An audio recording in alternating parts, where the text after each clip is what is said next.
I would like to welcome you all in our first lecture on the Middle East by the Center of the Mediterranean, Middle East and Islamic Studies of the University of the Peloponnese. It is our first digital, let's say, lecture, and of course, there could not be the first lecture on the Middle East without being a lecture on the Palestinian issue.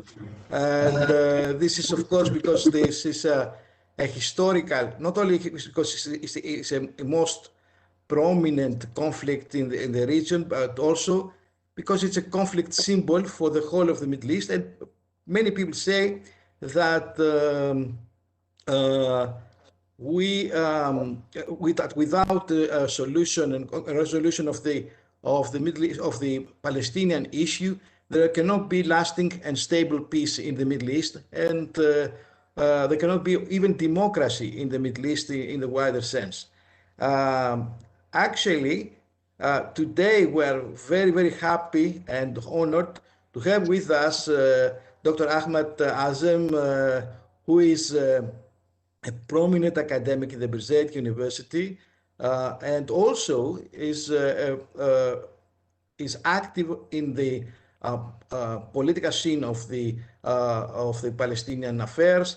He is a member of the Central Council of the PLO, and also he's somebody who is following the events in the Middle East, and he's been analyzing the events in the Middle East from various posts in the Emirates Center for Strategic Studies in Jordan, and he's writing for many newspapers and news outlets in the Middle East. So we have the right person to talk with about the Palestinian issue and the geopolitical parameters of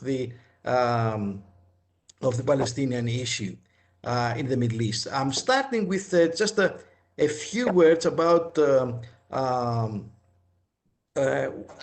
just a first idea, just a first spark for our talk today. It is I went through a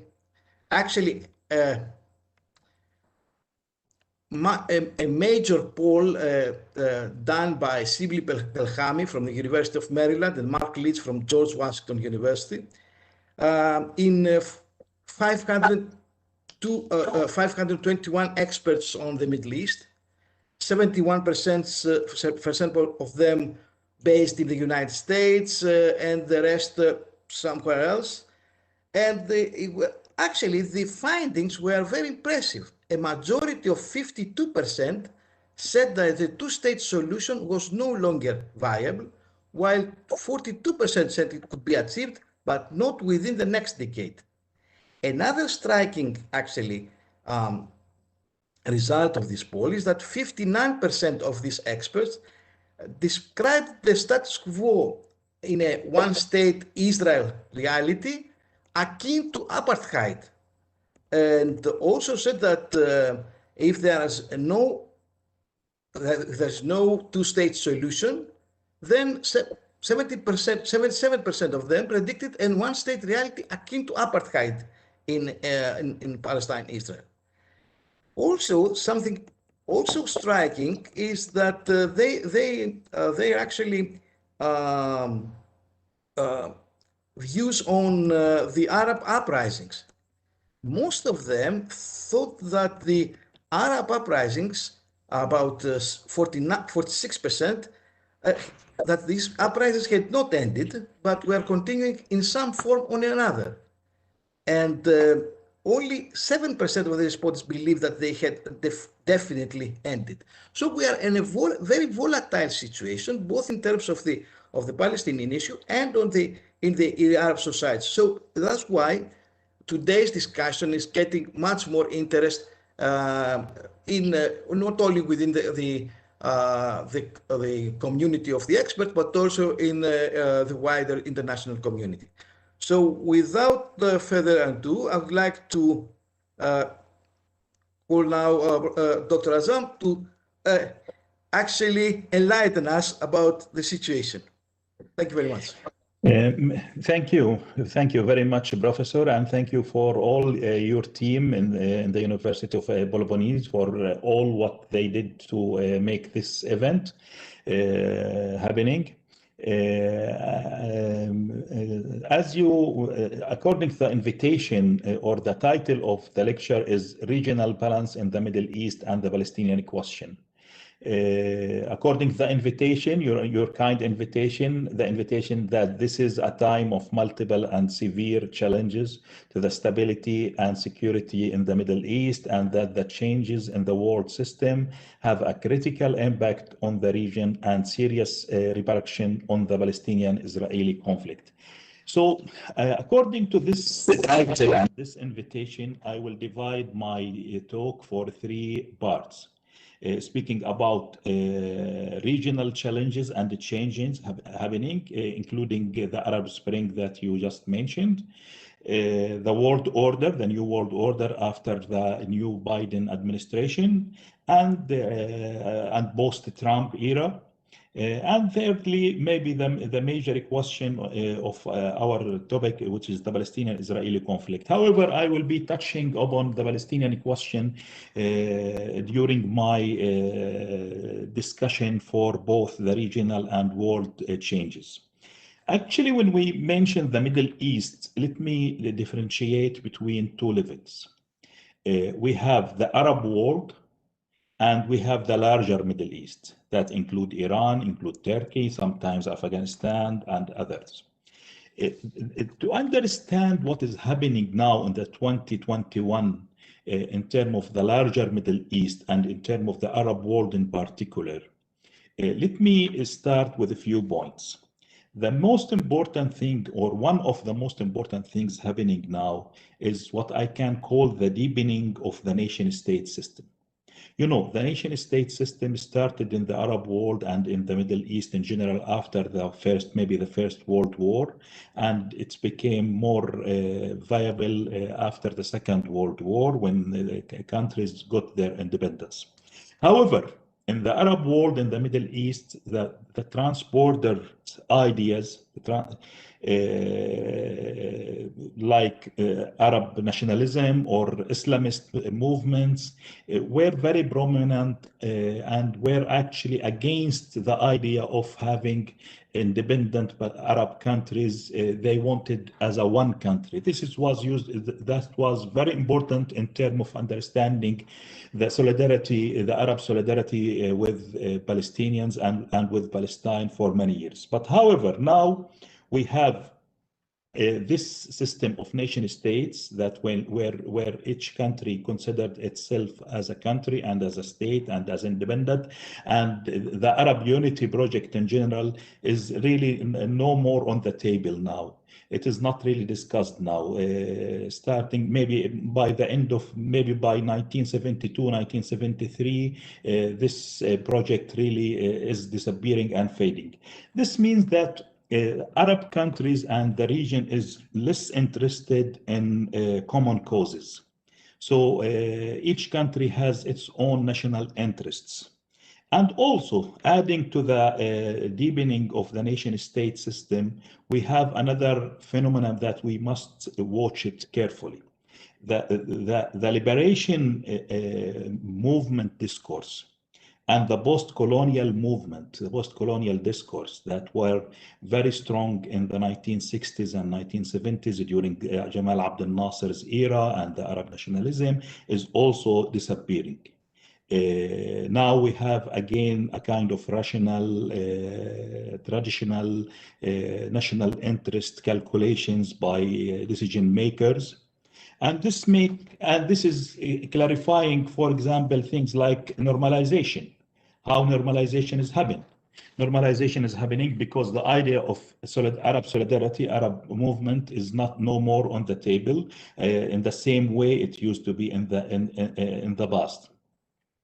Also, in addition to this nation state and the disappearance of the national movement discourse, we have another things is happening, that we have accelerating tension happening surrounding tension happening with surrounding countries surrounding the Arab world, the circle around the Arab world, Iran, Turkey, Ethiopia. We have a lot of tension happening here and there. So we have to understand this new general regional scene. Also, we can add to this something which is maybe still at the very beginning now, but there is a kind of a new regionalism happening. The Mediterranean gas is a new fact. You can see how Israel is now overlapping with other Arab countries. Even including Lebanon, whereas Hezbollah, there is a kind of discussions for the borders. So Greece, Cyprus, Turkey, Israel, Jordan, Palestine, Gaza, especially in Gaza, all of them are part of a new mechanism, maybe a new regionalism. It's very important also to add to the nation-state system, the weakness of the liberation movement, the tension with countries around the region, and the new regionalism. Also, we had the fifth factor, which is the shrinking of the oil relative strategic importance. All of us remember when missiles targeted some oil constructions in Saudi Arabia 2 years ago, and Trump said his famous say that we don't need the Middle East oil anymore. Who use it can defend it. And this is very important. This is completely a complete change for what used to be in the history. In 1980, the American president at that time, the current president at that time, Jimmy Carter, had what is called Carter Doctrine, when he said that the U.S. is ready to use its power, military power, to stop if its interests in the Gulf region is targeted. And actually, this has happened in 1990, 1991.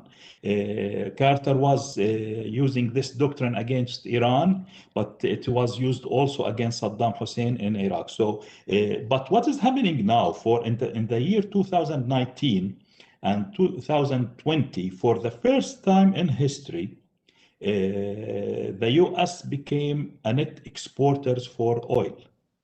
It no more. It doesn't need now oil in the same way it used to need it before. This doesn't mean that the importance of oil will diminish completely, but we have to think about it that in this way. The charts and the numbers show that the U.S. now doesn't need the oil of the Middle East in the same way. Sure, it has investments. Sure, the oil of the Middle East is very important, but this is a new factor that we must understand it very well. Also, we have maybe to add to this factor that oil is no more the first source of, or at least it doesn't have the same weight in terms of fortune. Decades ago, the biggest 10 companies in the world used to be oil in the oil industry, but now it is information technology. So there is a change in terms of what is the economical power means in this world. All of this led to the idea of that there is a kind of American withdrawal from the Middle East. If we browse articles written in both in the United States in English and written in the Arab world, a lot of discussions now is that the U.S. is leaving the Middle East, and this is also a very important factor to think about it. Why? Because if it didn't start in the Trump era, it started in Obama's era. And this is actually can clarify a lot of what is happening, including the normalization, the wave of normalization between some Arab countries and Israel.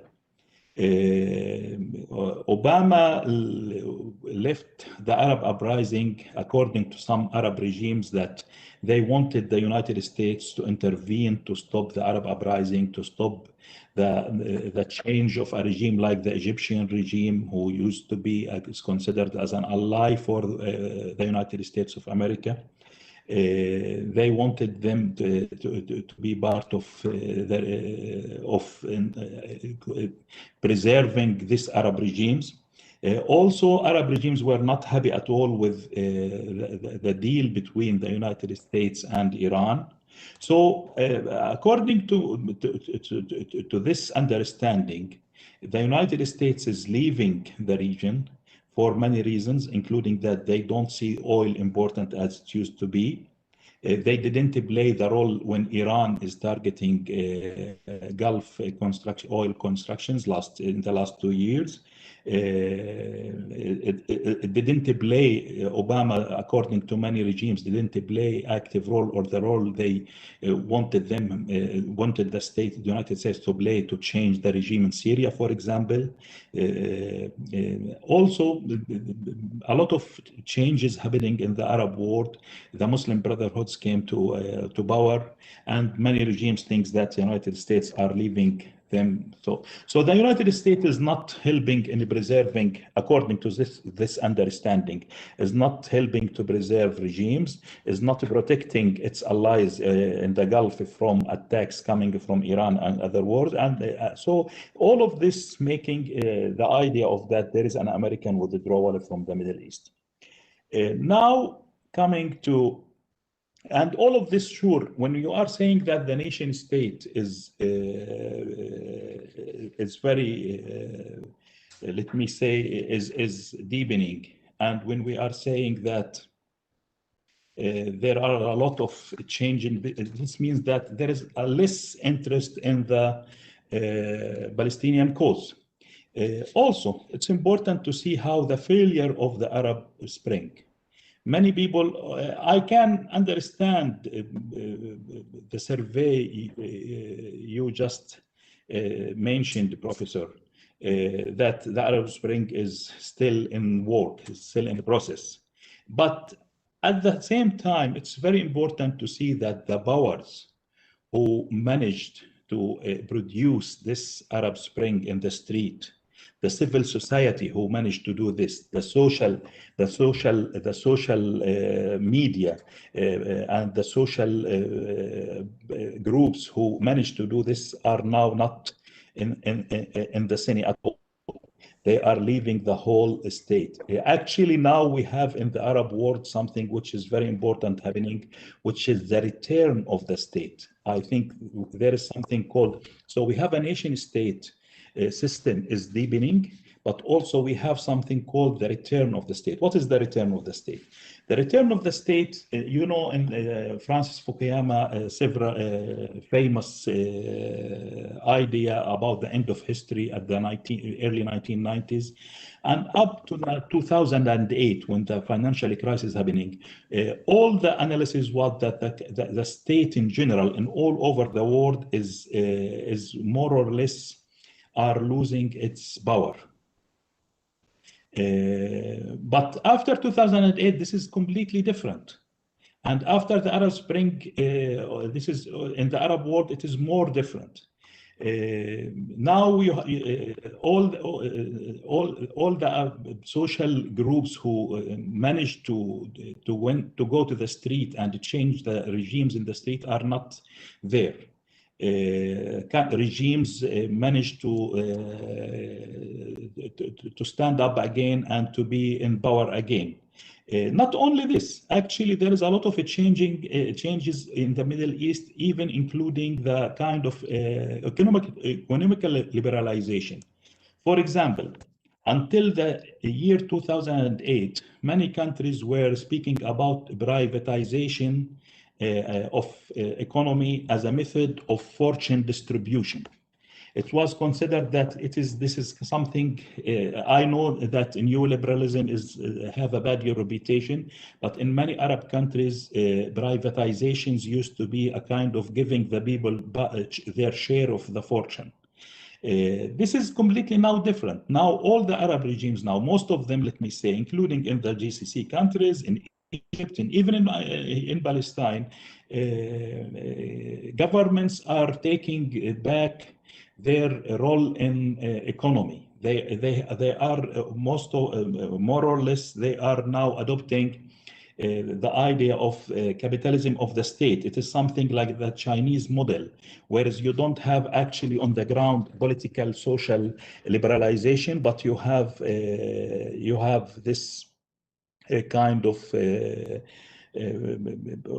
state ownership for on a commercial base. What is the meaning of this? The meaning of this that for the Palestinian question, the meaning of this for the Palestinian question is that actually states are taking back their role, so the public opinion has less power. And sure, ideology and public opinion and pan-Arabism and all the reasons why such countries will, why the Arab people supporting Palestinians are now less and less there, because the states, the official states are taking more role and the civil society have less role. Also, maybe I can add to this something very important. In the 1960s, 1970s, the Arab Center, the power, cultural, political, media, journalism, education, power were, and the center were in cities or capitals such as Cairo, Beirut, and Damascus. Now it is completely different. Now all the Arab satellite TVs, the TV, Al Jazeera, Al Arabiya, newspapers like Sharq Al Awsat and before Al Hayat, even artistic competition, theater, cinema, all of this are moving to the capitals of the GCC countries. So what does it mean? This also, this is a huge shift in the Arab world about the center of the power and the center of the leadership of the Arab world. Now, because of the economic power of such countries, actually, you have, it's moved, and it is moved geographically, actually, away from Palestine. Egypt, Lebanon, Jordan, Syria used to be surrounding Palestine and with a large Palestinian population. Now the whole center of power, culturally, economically, everything is moving away geographically. So this is also helping to see how Palestinian diminishing is also more or less. Let me say also there is another change, we must see it carefully. When the GCC countries, the Gulf, became in power in the late 1970s, actually this is in parallel with the Soviet invasion of Afghanistan. But with that time, a new era started. This is a change in media and journalism and everything, which is, I can call it soft power. It's started in the very late 1970s and 1980s. So for 1980s, even people who are expert with the Middle East and the Arab world, they can see how even not only drama is marketing certain conservative ideas in the 1980s related to the Arab regimes in the Gulf, but also even including, you can see women in the streets of Beirut, in the streets of Amman, in the streets of Ramallah, in Jerusalem, wearing even the Gulf clothes, abaya, which is a kind of soft power. But this is changing. If you want to have a soft power, you will give more margin for people to express themselves. When the second Intifada happened in 2000, at that time, all the Arab TVs, the street, everybody were supporting the Palestinians in a very strong way.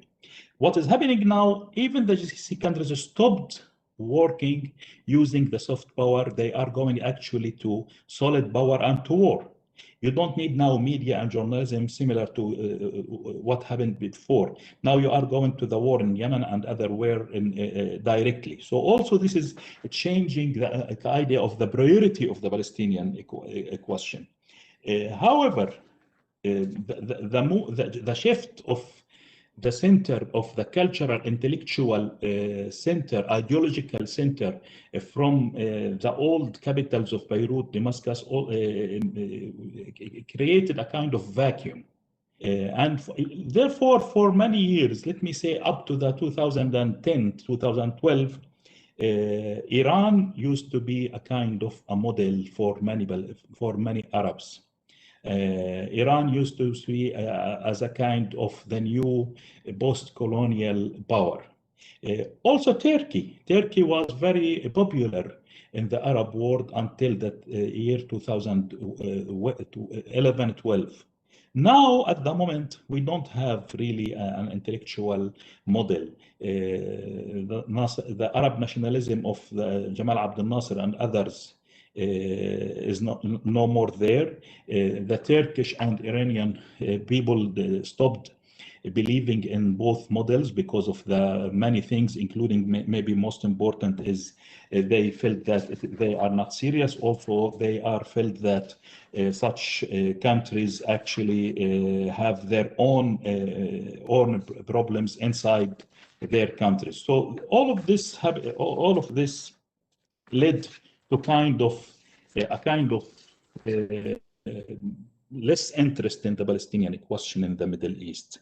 And Israel used this in a very good way to convince such regimes, this nation-state system, that you don't need to be concerned with the Palestinian question. The region can continue without.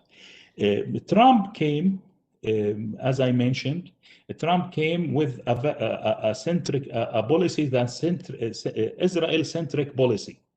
Everything in the region, in the Arab world, were connected with Israel. Now we have a new and Trump. Sure, is not only Trump. Trump is not only a Palestinian-Israeli issue. It is also how he looks towards international organizations, how he looks toward international law. Maybe it can be explained when I came to the part about the new world order. What I can call it maybe Biden doctrine. We have now a new administration. If we read the platform of the Democratic Party for elections, or we read now what is the new, now there is an interim national strategy guidance. There is a new national strategy, national security, interim national security strategy declared on the 3rd of March by this American administration. The title of everything can be seen as the resetting process. If we read the documents of Biden's administration, the word or the expression "re" is coming every few lines. Rebalancing our tools, reset our relation, restore U.S. diplomacy. Restore you as a role. So this restoration or resetting process is a major part of the idea of this Biden's administration. However, it's very important to see what is the grand strategy of Biden. I claim that Biden up to this moment has no strategy in the region, have no strategy even around the world. The strategy he has actually, it is a kind of ending what Trump did. This is what we can call it de-Trumpification, if I can say this. It is just to reset what Trump did. And this is actually can be a thing that we can understand for a while, but it cannot be a strategy for the reason. However, as I mentioned earlier, during Obama and Trump, there is this idea of withdrawal, American withdrawal from the region. And this made the Gulf state and other states trying to reorganize the region themselves. And this is maybe part of explaining why the normalization is happening. Biden is very clear about this idea. He said that there is no withdrawal from the Middle East. Let me read this paragraph from his platform. He's saying, or his Democratic Party platform is saying, turning the page on 2 decades of large-scale military deployments and open-ended wars in the Middle East doesn't mean the United States will abandon a region where where we and our partners still have enduring interests. So he is very clear that he is not withdrawing from the Middle East. And he is also using this interesting concept, blank check era. He used it in different documents. He's saying that our allies, countries in the region, will have no blank check again. Which means that they will not be free to do what they want inside their countries, to start wars. So he's actually, Biden, when I read him, I remember two people, or two persons. The first one, President Bush, the son, who in his first 6 years of his era, he adopted the idea of democratization and reformation in the Middle East, and he wanted elections everywhere. He stopped this in the last 2 years. And the second person, actually, he is the Republican candidate for the presidency, the former one, John McCain, who is a very friend of Biden and whose widow played a role in the winning of Biden in this last elections. McCain used to say the world must be divided for people who are with democracy and against democracy.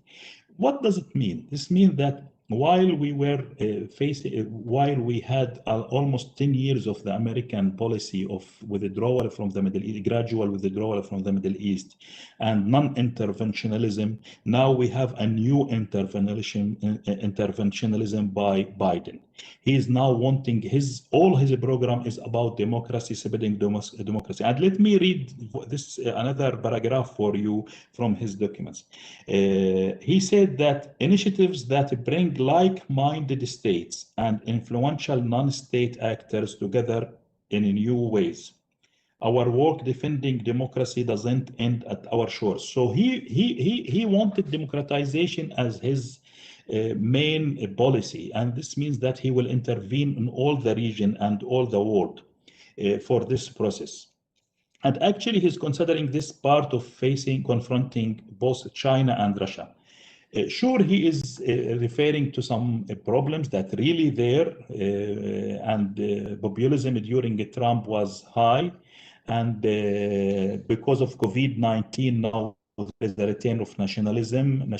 He is mentioning nationalist and nativist trends, and that this part of what he wanted to face. But let me share with you also another idea about Biden doctrine, which will be very interesting to understand the region and the world in the coming 2 years.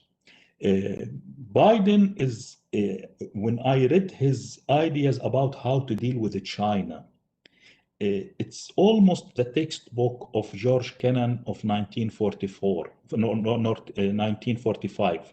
George Kennan, as you know, who was at that time official in the foreign ministry of the Secretary Department in the United States. George Kennan, actually, he is the engineer of the containment policy against the Soviet Union.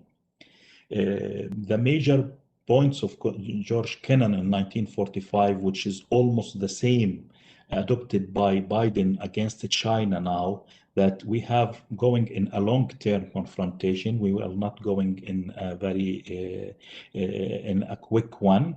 The second thing, we will work hard on our image towards the world. So long-term confrontation, working on the United States economy and image. The third thing, that we will not allow the Soviet Union at that time to expand its power, and we will stop this, and we will help our allies around the world to defend themselves against China. Actually, this is telling me that Biden, if he is really going to apply his ideas, that we are starting a new Cold War between China and the United States, and that we are going really in coming. So a kind of polarization in the Middle East can be there. It's interesting that Biden, for example, while he is very interested in going back to the global international organizations, to international agreements like the climate one and others, he is not mentioning really free trade. He is mentioning, or he used the term fair trade, which is again and again, if I go back to the Middle East and saying the return of the state, less liberalism, less social, civil, private sector powers. Also, Biden, in way or another, is going in the same trend, and this will be part of the new Cold War, as I think. The reset of the world liberal order will not be for everybody. Palestine will be an exception, it seems. At least this is what the United States think about it. I think there will be less American Israeli-centric regional policy. This will not be Israeli-centric, similar to what used to be during Trump, and this will help to ease pressure on Palestinians. But there is no intentions to apply international law for the Palestinians. I will come to conclusions now. Actually, I believe that in the Middle East and in the world in general, we have a kind of intellectual and political vacuum. Arab Spring, or at least let me say, to be a little bit optimistic, the first wave of the Arab Spring is failed because it has no political vision. People who went to street knew what they didn't want, but they don't know what they want. And this is a global phenomenon. We know around the world, we see anti-capitalism, but we don't see who is our anti-capitalism, what they want. We see anti-globalization, but we don't know what they want. So everything in the world is now anti-globalization, including anti-normalization, BDS is boycott. So you are having a kind, and in the Middle East, there is a kind of this vacuum.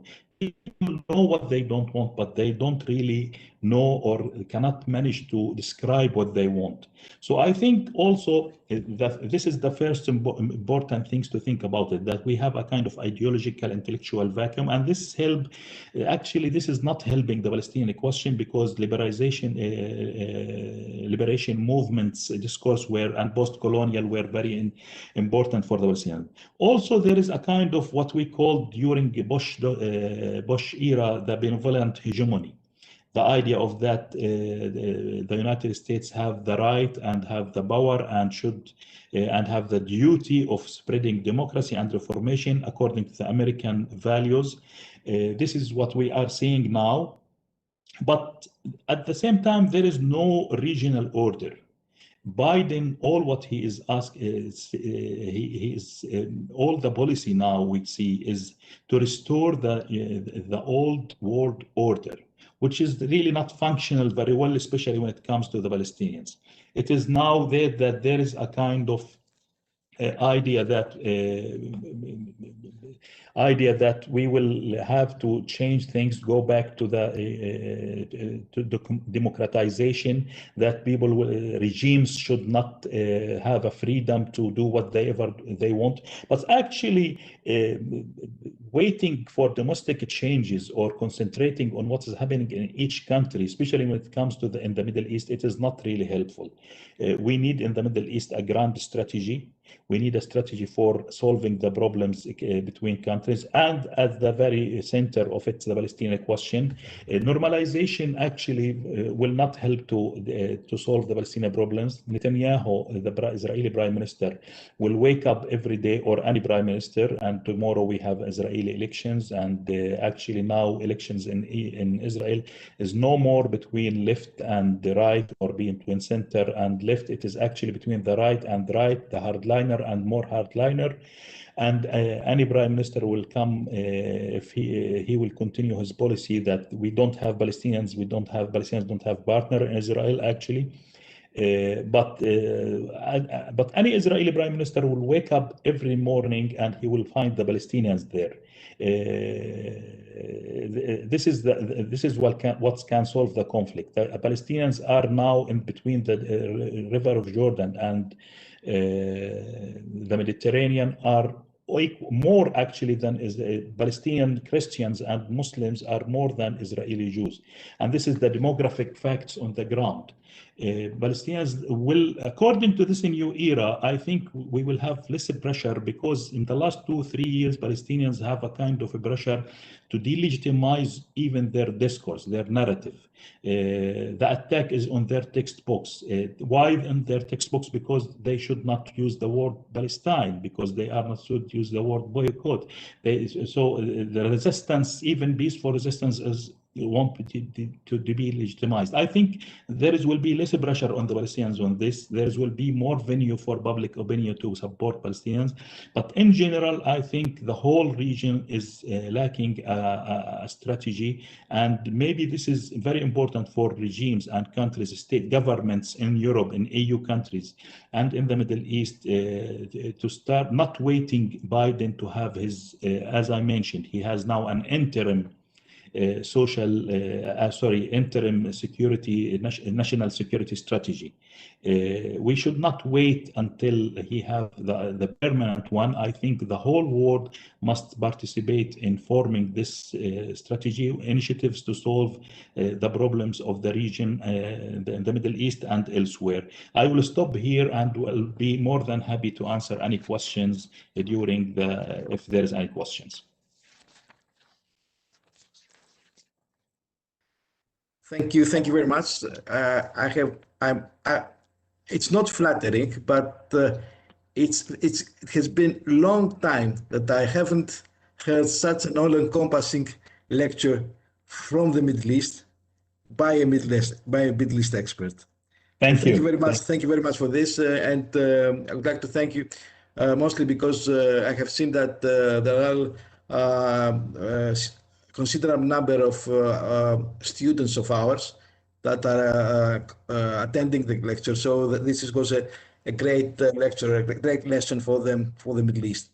Thank you.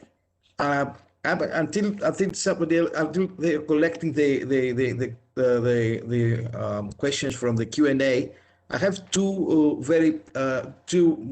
questions. One is more journalistic, I would say, and the other one is bigger.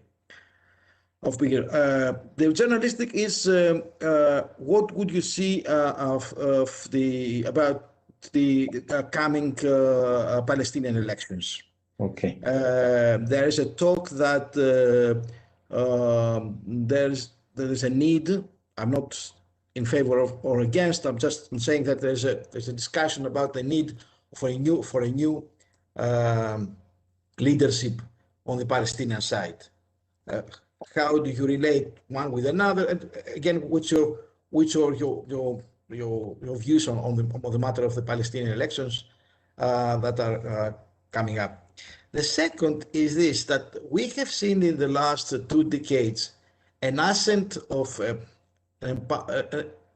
strengthening of non-state actors in the Middle East. Like we have seen Hezbollah in Lebanon and wider, because Hezbollah now is playing also a regional role in Syria, in Iraq. Also, we have seen Daesh in ISIS, who was also something completely new in terms of non-state actors or state-like actors in a way. And also we have the Kurds in Rojava. So and in Iraqi Kurdistan. So what do you think about these two questions? And we wait for more to come. Regarding elections, actually, we are now, yesterday only started the submission of new lists. This election will be different to the one happened in 1996 and 2006 for several reasons. One of them is the law. Now we have this proportional representation law, where you run for elections as lists and not as individuals, which will change many things actually. It will give the weight of the real weight of several political parties. Fatah in particular, which is the biggest Palestinian political party, who lost the election of 2006 because they were divided. Let me explain what happened in 2006 when Hamas won. Fatah is a very big movement, and it has no real structure. So at that time, for example, if let me say constituency or an area, city has one representative in the parliament, it happened. This happened several times. That, for example, three candidates ran from Fatah against one from Hamas. The total votes of what Fatah candidates got, for example, in one city of Salfit, as I remember, it used to be 10,000 votes, but it divided among three, while the Hamas candidate won 7,000. So, but he won, and this time it will be different. And another different thing is happening this time, that people are expecting new names. Fatah in particular made a very radical thing, which is I don't know really, I am not really confident, or I am not really sure that this is the right thing to do. Anyway, this is their decision. They decided that the leadership of the movement, who are the central committee of the movement, which is like the political bureau, plus the revolutionary council, which is like the parliament of the movement, and the consultative council, which is the senior members of the movement. This is something like 600 to 700 members who are the senior historical figures of the resistance, that all of this are not allowed to run for elections. So this is this is something peculiar. This is really radical. It can be interesting, and it can be very positive if they can manage to have 132 candidates, young candidates.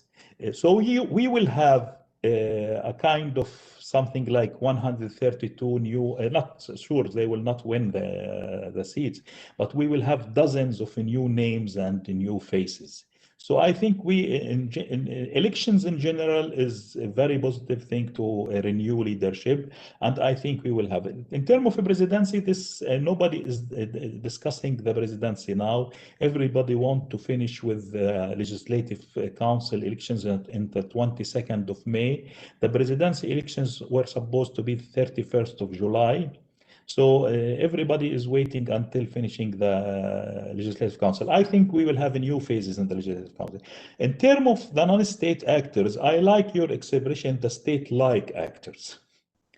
Because, I think, and I mentioned this in my presentation, that I think the non-state actors are losing their power in the Middle East, especially when it comes to the civil society. Daesh, ISIS, or Hezbollah, which is a militia, which is an armed forces. Daesh is now losing a lot of its power, lost a lot of its power, and Hezbollah is became more or less part of the game in Syria and with Iran. So it is more and more state-like actor, less than an state actor. But when it comes to the civil society, to the NGOs, to the others, I think a lot of them are losing their for example, in Palestine, there is used to see, I have a book, let me do a kind of marketing for my book. I have a book called From Movement to Hirak in Arabic, which is a kind of campaigning. In Palestine, starting from 2011, we have a lot of youth campaigns. You have a kind of mobilization. I name it mobilization. You have for 2, 3, 4 months, people go to the street for one reason or another. Sometimes because of the telecommunication companies, they are not happy with it. They are not happy with the social security. They are not happy with the division between Fatah and Hamas. They are not happy with anything, and they will go to the street and they will have momentum. People until, let me say, 2018 were believing that this is the new alternative. And this is the same thing happened. It is similar to what happened in Egypt, in Tunisia, in Jordan, in Yemen.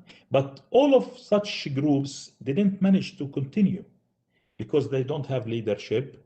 At the beginning, we thought that the lack of leadership. I remember writing in 2011 that Palestinians no more need a charismatic, powerful leadership similar to Arafat.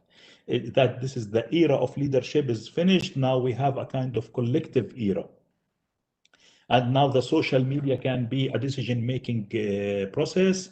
We don't need a decision-making, a political party to do decisions. But what happened actually, that people now know that you can't go to the street because you don't like something without knowing what you want. Again, you are against capitalism, against the globalization, against the regime, but you don't know what is the alternative you want. The second thing, you don't have decision-making process, because you go to the street, anybody can come and decide with you. You don't have ideology. This is not really good, because you don't have a structure of intellectual structure. So people now, I think the whole non-state sector is actors are fading. Sure, the vacuum will not continue. I am sure that will be a new thing. But for this while, I think there is a kind of vacuum in terms of the role of the non-state actors. Governments returned back and they started to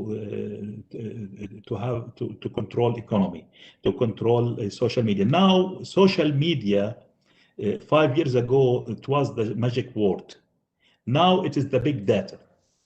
Big data now is not something individuals can control. It is companies and multinational corporations like Facebook and others, or governments. So I think this is another topic that maybe I need a lecture itself or a meeting itself. Sure. Yeah. Thank you very much. Haritini, do we have other questions from a Q&A?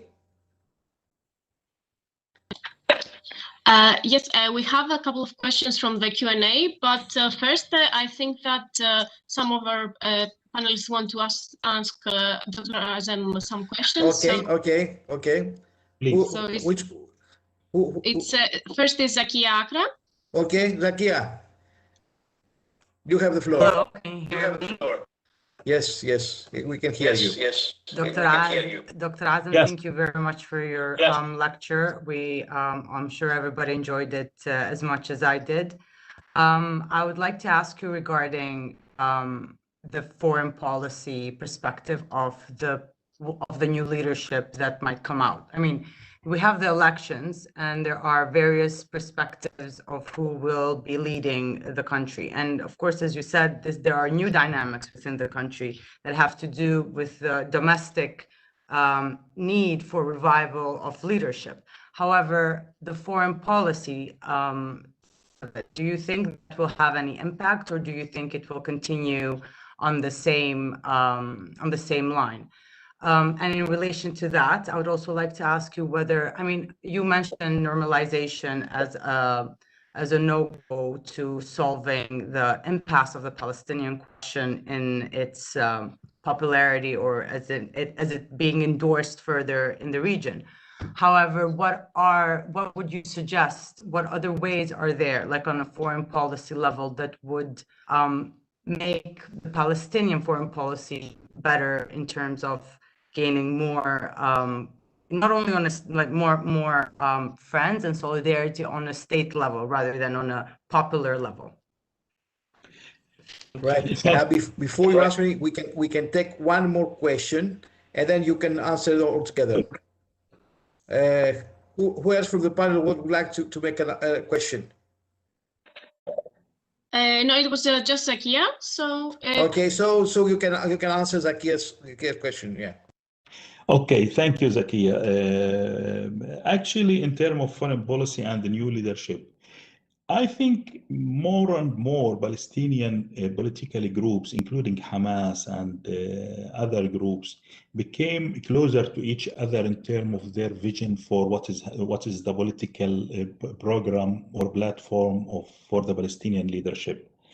I mean that now there is a kind of consensus among political powers. Maybe, Professor, you are right that I can see that if you have a survey between intellectuals and academics and people in the street, many of them will say the two-state solution is not workable, and that why not think about the one-state solution and things. But between political parties and factions, actually, I think the two-state solution is still the game in the street. And that, I think, the two-state solution will be the general goal of any coming new leadership. The difference will be between, maybe, for example, it will be a kind of efficiency, who will have better diplomacy in terms of who can lead on the ground a kind of a disengagement process with the Israeli economy, with the Israeli political regime. So I think the general goal will be continue be the two-state solutions, but details will be different.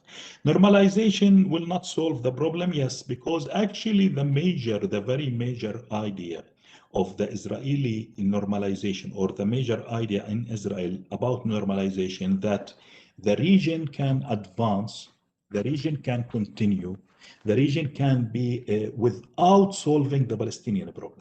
This is the major idea. What is the alternative? The alternative is the Arab Peace Initiative.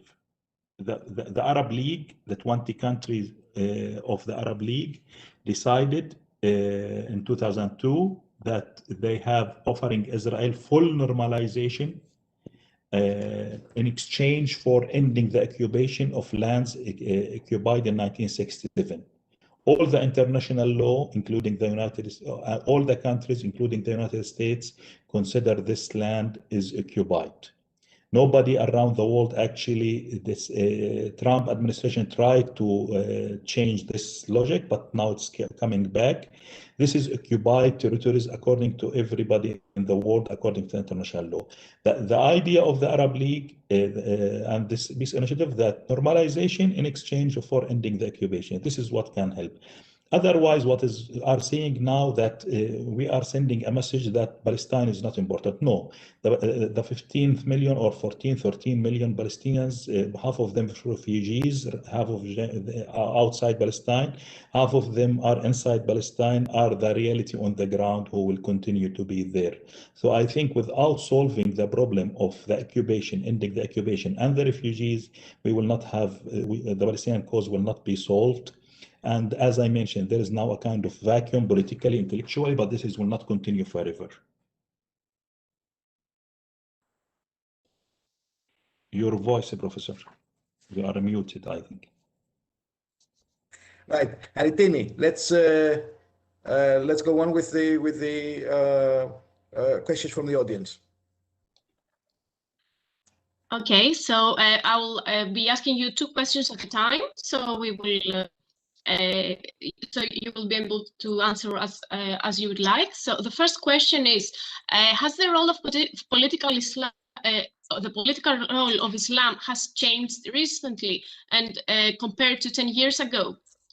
And the second question is that you mentioned the democratization and U.S. interventionism in the Bush era. Would you care to offer your opinion on how imposed Western standards of democracy can work in the Middle East? Yeah, sure. This is very interesting questions. The first question, political role of Islam in the last 10 years, I think there is a fundamental changes in several aspects. People became less enthusiastic about the political Islam comparing with 10 years ago. Why? Because they saw what happened in Daesh, Al-Qaeda, others. And the political Islam is very divided now comparing with years ago. Actually, for example, when the Muslim Brotherhoods in Egypt reached power in 2011-12, I remember that in Al-Aqsa Mosque in Jerusalem, that the Hizb al-Tahrir, another political party, were every Friday organizing rallies and having their billboards and against the Muslim Brotherhoods governing in Egypt. So the division between Islamist political Islam and what their performance on the ground in Syria and Iraq and all over the world, this is one major change. The second major change is that became these political parties became more more merged in the nation-state system again. In Arabic, we can say it more nationalist. but nationalist in terms of being part of a country. So Muslim Brotherhoods now, for example, Hamas in Palestine, in the 1st of May 2017, they announced a new document. In this document, they said that we are a Palestinian nationalist movement. Our relation to the Muslim Brotherhoods is intellectual or something like this, but they said we are independent movement. I think this is major interesting change, that the idea of having one trans-borders, a transnational movement is not really on the ground. This doesn't mean that this idea completely finished, but in the 1970s, for example, Islamists, for example, never been powerful in terms of Palestinian armed struggle or Palestinian resistance between 1960s until 1980s. Only in 1987, the Muslim Brotherhoods in Palestine established a movement which is Hamas. So for many years, people were not really, Islamists were not part of the nationalist movement in terms of each nation state. Now it's different. Now they are saying it is similar now to the, let me say, the European Marxism or socialist movements in Europe, different to the Soviet way or Soviet version. They think we are British, but we are socialists. Now it's became, this is a new trend. So you have a trend who's became very extremist and not really acceptable by the people like Daesh and Al-Qaeda. Sure, they had supporters, but completely no comparison with what was happening 10 years ago. The second thing, you have Islamists became more nationalist. In terms of imposing the American standards of democratization, no, I think this is a very good question. I think Bush administration tried this for 6 years and they found that it didn't work. And really, I think it is worrying. Nobody hates democracy. Everybody wants democracy. Everybody wants a strong civil society. Everybody wanted liberties. But if this is a pretext to not solve regimes. For example, President Bush and Netanyahu, where for many years you have to say there will be no peace before the democratization of the Middle East. When the Arab Spring started, actually, Netanyahu were not against this democratization. He worked with authoritarian regimes. Democracy is used as a pretext. So I think democracy is a process that's very important. We need it, but it is not an alternative for solving the other problems on the ground. Thank you. Karitini.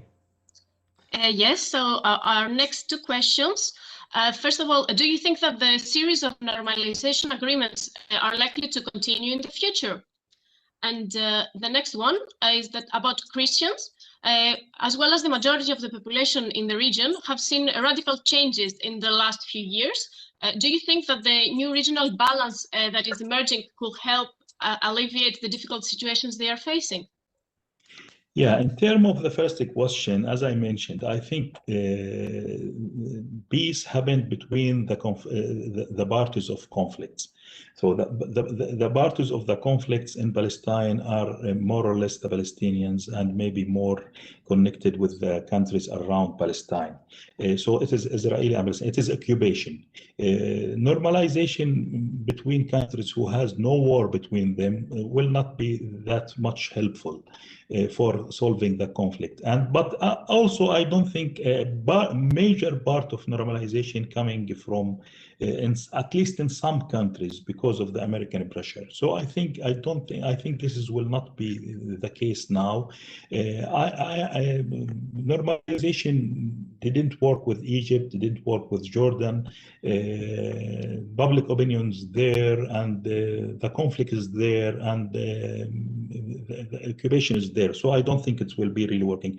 Christians in the Middle East, I think the problem is not really Christians only. In the Middle East, we have the problem of populism, and we have the problem of sectarian division in general. Let me tell you, for example, in a country like Palestine, it is very difficult to say that there is differentiation between Christians and Muslims. I am in Birzeit University, which is maybe the oldest Palestinian university, and we would like to say that we are the first important university. Sure, other universities will not like this, but anyway, this is what we think about ourselves. Including the Islamist bloc, they are part of the Christmas celebrations. They were part of the society. But in general, the major division in countries like Iraq, like Syria, like other countries, and Iran, maybe Bahrain and others, are Shia and Sunni. This is the major between two Muslim groups. And let me tell you, I myself, I studied political science in the university, and I was very politicized young man in the late 1980s, early 1990s. I didn't know what is the difference between Shia and Sunni until maybe the third year in the university, when I studied a course about the intellectual history of the Arab world. And this is the case of majority of the people. This sectarian phenomena is something started only in the 1990s. Maybe in Lebanon it is a little bit different. So I think and I think that populism in general is not strong as it was during 3 or 4 years ago, during Trump's era and others. I think, yes, in general, the whole region, hopefully, I don't know if this is wishful thinking, but I think the sectarian division and the disasters happened because of this division in countries like Syria and Iraq give people listen, and I think it will help everybody, nevertheless, what is their religion or their sect or their doctrine.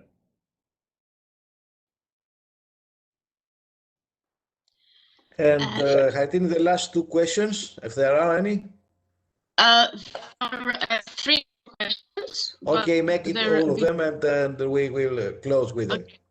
Perfect. So the first question is about the COVID vaccine in Israel, and why Israel does not grant Palestine with a vaccine, and what's the UN position on this subject. The second one is has 3 parts. Do you believe that the prospective Palestinian elections will compromise a new era in the relations between Fatah and Hamas? And is there a way that the long-standing feud can be terminated? And if you believe that Iran may take an advantage of the general discontent among the Palestinian youth. And the last question is more of a comment, so I want to go over it. If you want to discuss a little bit more about the relation between Palestine and Turkey at the moment, yeah, this is more or less. Okay. Thank you. In terms of vaccinations, actually, this is according to international law that Israel, as an occupation power, is supposed to provide vaccines for Palestinians. Israel is using, maybe it is the first country in terms of the rates of vaccinations. I think this is, at least it was, I don't know if it's still continue, but I think this is the first country. And it has a surplus. And it used it for some countries around the world, third world countries, a kind of politicized health aid. So it used it for political reasons. Why it is not giving Palestinians the vaccination? I think this is the same question about many things, occupation, settlements, many things, because it's for many Israelis, and tomorrow we have these elections, for many Israeli, as I mentioned, it is between hardliners and hardliners. For many reasons, life should not be easy for the Palestinians. And this is a question Israel actually can answer it. Relations between Fatah and Hamas and the new elections, Look, there were 4 agreements between Fatah and Hamas about 4 agreements to end the division, and they didn't work. So elections became the decision. I can see that both Fatah and Hamas are very positive, and they are making a lot of concessions to reach elections. Many people are afraid that after elections, division will come again, and that it will not help. Well, anyway, I think the status quo cannot be continued, this division. So elections is a very promising experience now. I think a lot of work must be done, and maybe some countries, regional countries and friends around the world can help in, let me say, ironing the area of the era or after elections, and can help in having more positive relations after elections. But it is, I think there is a good chance that we will solve problems, or at least part of them. Palestine and Turkey, as I mentioned, there is several aspects for this. Turkey, for many Arab people, 10 years ago, used to be a model. Sure, it's controversial, but it's a model for many people. Now it is different. Now nobody, let me say, less number of people see it as a model, because many things.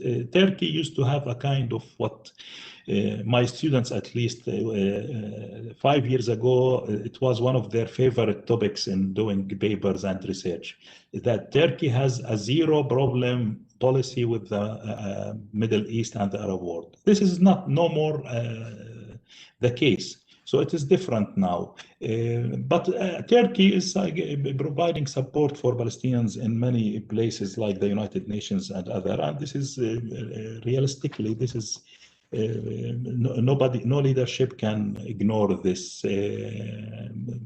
And Turkey also, because of the restrictions of Israel, Israel have a lot of restrictions about our trade, our commercial relations with the Arab world. For example, a book printed in Lebanon cannot be imported officially to Palestine. A lot of products in the Arab world cannot be.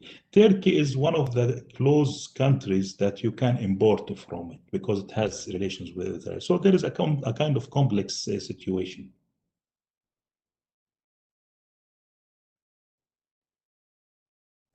Yeah. Thank you very much. It was a wonderful discussion. We're grateful for this, Dr. Azem, and I personally very happy. I think my students and all the people that attended this discussion in the WebEx and in the YouTube are happy about this.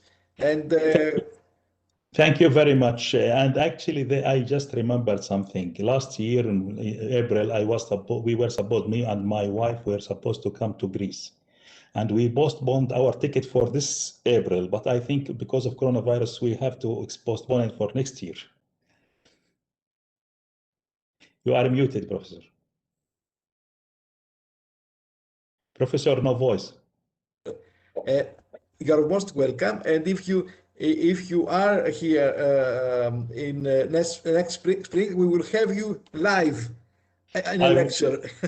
I will be more than happy for this. And also we can, I'm telling that publicly we will explore ways of cooperation between our 2 universities. Please, more. And see how we can see exchange of students and teachers, academic teachers between the 2 universities. Sure. Let's do it. Thank you very much. Thank you very much for joining us. And thank you very much, all of you that who joined us in this wonderful lecture. Have a very nice night. Bye-bye. Thank you. Bye-bye. Bye-bye.